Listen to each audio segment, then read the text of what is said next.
दोस्तों 70 और 80 के दौर में अपनी सिंपल ब्यूटी से लोगों का दिल जीतने वाली एक्ट्रेस मौसमी चटर्जी ने बॉलीवुड के उस ट्रेंड को हमेशा के लिए बदल कर रख दिया जिसमें कहा जाता था कि शादी के बाद एक्ट्रेसेस सक्सेसफुल नहीं हो पाती हैं। मौसमी एक ऐसी अभिनेत्री है जिन्हें अपने एक्सप्रेशन दिखाने के लिए नकली चीजों की जरूरत कभी भी नहीं रही।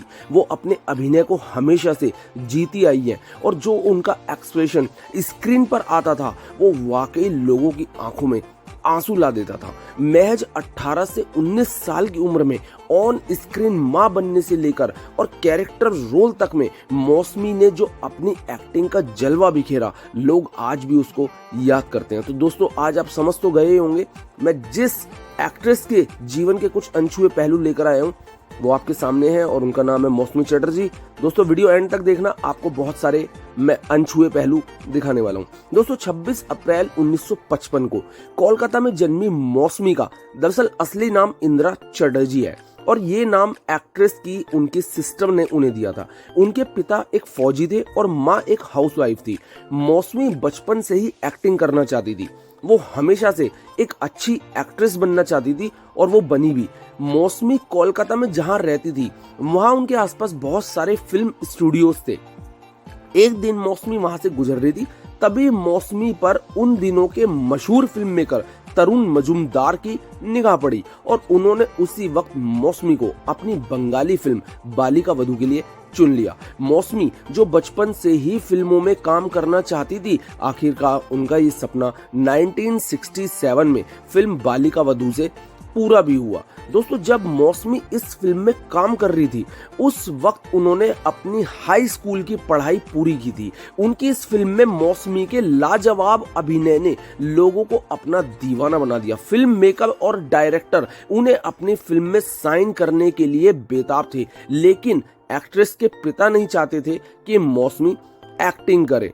दोस्तों फिल्म बालिका वधू के बाद मौसमी का जो कैरियर था वो रॉकेट की तरह आसमान छू रहा था और उनकी शादी हो गई। एक इंटरव्यू में मौसमी ने कहा कि बालिका वधू के पास बंगाली फिल्मों की उनके पास लाइन लग गई, लेकिन वो अपनी पढ़ाई पूरी करना चाहती थी। हालांकि जो फिल्में थी वो कहीं ना कहीं उनके नसीब में थी और उन्हें फिल्म लाइन में ही आना था। जब वो 10वीं कक्षा में थी तो उनकी जो चाची थी वो डेथ बेड पर थी और वो चाहती थी कि आखिरी पलों में वो मौसमी को शादीशुदा देखे। इसलिए उनकी इच्छा को पूरी करने के लिए मौसमी चटर्जी ने शादी कर ली। उस वक्त वो मुश्किल से 15 साल की थी।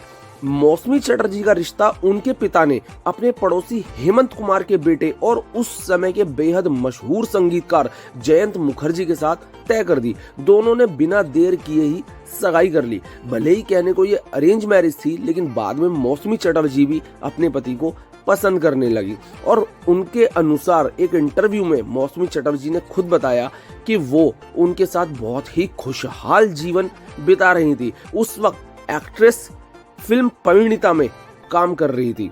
दोस्तों मौसमी चटर्जी के 2 बच्चे हुए। शादी के लगभग महज 18 साल की उम्र ही रही थी कि मौसमी चटर्जी की पहली बेटी पायल चटर्जी का जन्म हुआ। मौसमी ने उस वक्त अपने कैरियर की ऊंचाइयों को लगभग आप मानिए छुआ ही था कि उनकी गोद में एक छोटी सी प्यारी सी बेटी आ गई। कई लोग मौसमी के जो कैरियर का डाउनफॉल शुरू हुआ उसके लिए उनके बच्चों को ही जिम्मेदार मानते हैं। उनका कहना है कि बेहद कम उम्र में मौसमी चटर्जी ने बच्चे पैदा करने का जो डिसीजन लिया वो उनके लिए घातक साबित हुआ। हालांकि मौसमी चटर्जी ने कभी भी इस चीज को एग्री नहीं किया। उनकी पहली बेटी का नाम पायल और दूसरी का नाम मेगा है। दोस्तों बॉलीवुड में अक्सर शादियां करने के बाद अभिनेत्रियां जो होती हैं वो दूरी बना लेती हैं और इसके बहुत सारे कारण भी होते हैं, जिनमें से कई बार पति को उनकी वाइफ का फिल्मों में काम करने से आपत्ति होता है। लेकिन मौसमी बहुत ही ज्यादा किस्मत वाली थी और इस बात को वो खुद कई बार इंटरव्यूज में कह चुकी हैं। एक इंटरव्यू में मौसमी ने खुद बताया कि वो बहुत ही किस्मत वाली हैं क्योंकि शादी के बाद उन्हें उनके पति और ससुर ने फिल्मों में काम करने के लिए प्रेरित किया। उन्होंने उनके एक्टिंग स्किल्स को पहचाना और शादी के बाद भी फिल्मों में काम करने की इजाजत दी। दोस्तों पति और ससुर के द्वारा मोटिवेट करने के बाद मौसमी चटर्जी ने बॉलीवुड की ओर रुख किया। बॉलीवुड के मशहूर डायरेक्टर शक्ति सामंत ने अपनी फिल्म अनुराग में मौसमी को कास्ट किया। इस फिल्म में उन्हें एक अंधी लड़की का किरदार प्ले करना था जिसे अपने हीरो से प्यार हो जाता है। ये फिल्म उस वक्त की सुपर डुपर हिट साबित हुई। यही नहीं, मौसमी बेस्ट एक्ट्रेस के लिए फिल्म फेयर अवार्ड में भी नॉमिनेट हुई। हालांकि शायद ही आपको पता हो कि इस फिल्म के लिए पहले मौसमी ने ना भी कर दिया था। उन्हें लगा था कि वो बिना ट्रेनिंग के किसी अंधी लड़की का किरदार कैसे प्ले कर पाएंगी, लेकिन मौसमी वाकई में ही बहुत ज्यादा टैलेंटेड थी और उन्होंने बिना किसी ट्रेनिंग के एक अंधी लड़की का किरदार निभाकर दिखाया। और इस बारे में ज्यादा बात करते हुए खुद मौसमी ने इंटरव्यू में बताया कि उनके ससुर एक प्रसिद्ध फिल्म सेलिब्रिटी थे और कई फिल्मी हस्तियां उनके घर आती थी। उनमें से एक फिल्म निर्माता शक्ति सामंत भी थे, जिन्होंने अभिनय करने के लिए जब जोर दिया तो शक्ति दा ने फिल्म अनुराग के लिए उन्हें चुना और मना भी लिया। हालांकि पति और ससुर ने उन्हें बहुत अप्रिशिएट किया और बहुत ज्यादा उन्हें मोटिवेट किया, तब जाकर उन्होंने इसके लिए हाँ किया। मौसमी ने बताया कि वो पहली बार बॉलीवुड के स्टूडियो पहुंचकर काफी ज्यादा एक्साइटेड थी। क्योंकि जिन हीरो हीरोइनों को वो पर्दों पर देखा करती थी, फिल्मों में देखा करती थी, दरअसल वो असल में उनके सामने ही होते थे। मौसमी चटर्जी ने अपने 1.5 दशक के कैरियर में कई सुपरहिट फिल्में दी। सबसे बड़ी बात है कि उन्होंने अपने कैरियर के दौरान कई सुपरस्टार्स के साथ काम किया। मौसमी ने शशि कपूर, विनोद खन्ना, विनोद मेहरा, अमिताभ बच्चन, धर्मेंद्र जैसे लगभग सभी बड़े स्टार के साथ स्क्रीन शेयर की है। हालांकि मौसमी को जो असली स्टारडम मिला है वो 1974 में मनोज कुमार की फिल्म रोटी कपड़ा और मकान से मिला था। इस फिल्म के लिए उन्हें best supporting actress film fair award भी मिला। इसके बाद उन्होंने स्वर्ग नर्क, मांग भरो सजना, स्वयंवर और आनंद आश्रम जैसी बहुत सारी फिल्मों में काम किया। मौसमी चटर्जी ने उस वक्त सबसे ज्यादा एक्टर विनोद मेहरा के साथ काम किया। मौसमी और विनोद ने एक साथ लगभग 10 फिल्मों में काम किया, जिसमें दोनों की जोड़ी को लोगों ने बहुत पसंद किया। हिंदी फिल्मों में अपने टैलेंट का जलवा दिखाने के लिए मौसमी ने मराठी फिल्मों में काम किया, लेकिन धीरे धीरे मौसमी का कैरियर का एक डाउनफॉल शुरू हो गया।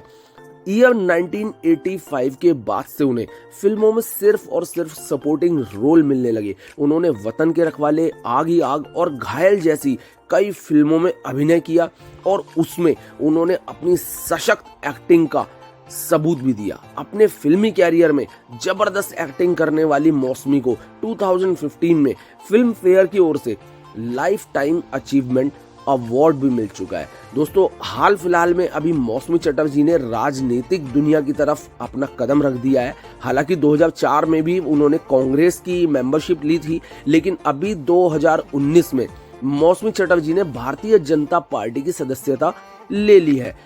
और तो और दोस्तों, मौसमी चटर्जी के एक और घटनाक्रम मैं आपको यहाँ शेयर करना चाहूंगा। मौसमी चटर्जी की बड़ी बेटी पायल चटर्जी का 2019 में एक्चुअली देहांत हो गया। मौसमी चटर्जी दोनों बेटियों से बहुत प्यार करती थी। उनकी बड़ी बेटी पायल क्रिएटिव एग्जीक्यूटिव थी। पायल ने साल 2010 में बिजनेसमैन डिकी सिन्हा के साथ शादी की और ये उनकी लव मैरिज थी। लेकिन मौसमी के अकॉर्डिंग पायल का कहना था कि डिकी के साथ शादी करके उन्होंने बहुत बड़ी गलती की। पायल बहुत लंबे समय तक बीमार थी और जिसके बाद दिसंबर 2019 में उनकी डेथ हो गई। दोस्तों, मौसमी और उनके पति जयंत ने बेटी पायल के डेथ का दोष उनके पति डिकी सिन्हा को दिया और मुंबई हाई कोर्ट में केस भी दाखिल किया। तो दोस्तों, ये थे पायल चटर्जी के जीवन से जुड़े, मौसमी चटर्जी के जीवन से जुड़े और मेघा चटर्जी के जीवन से जुड़े कुछ पहलू। हालांकि इसके अंदर पायल चटर्जी और मेघा चटर्जी उनकी बेटियां हैं, लेकिन जो मौसमी चटर्जी हैं ये अनछुए पहलू उनकी लाइफ से जुड़े हैं। अगर आपको मेरी कोशिश अच्छी लगी हो तो प्लीज़ लाइक शेयर सब्सक्राइब जरूर करिएगा। बहुत जल्द आऊँगा फिर किसी और कलाकार के जीवन के अनछुए पहलू लेकर। थैंक यू दोस्तों।